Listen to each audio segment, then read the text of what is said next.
മഴ പെയ്യുന്നു. വർഷങ്ങൾ പിന്നിട്ടിട്ടും അതിൻ്റെ ശബ്ദം ഇന്നും അതുപോലെ തന്നെ. ആ ശബ്ദത്തിൽ ഇന്നും അവൾക്കുണ്ട് അവൻ്റെ ഓർമ്മ.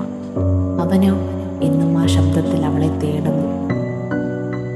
അവൻ തൻ്റെ ഡയറി തുറക്കുന്നു. അവസാന പേജ്.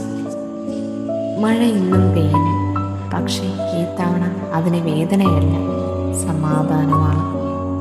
അവൾ അതേ സമയത്ത് പഴയ കത്തടച്ചു. ചായയുടെ ബാട്ടിൽ നോക്കി ചിരിച്ചു.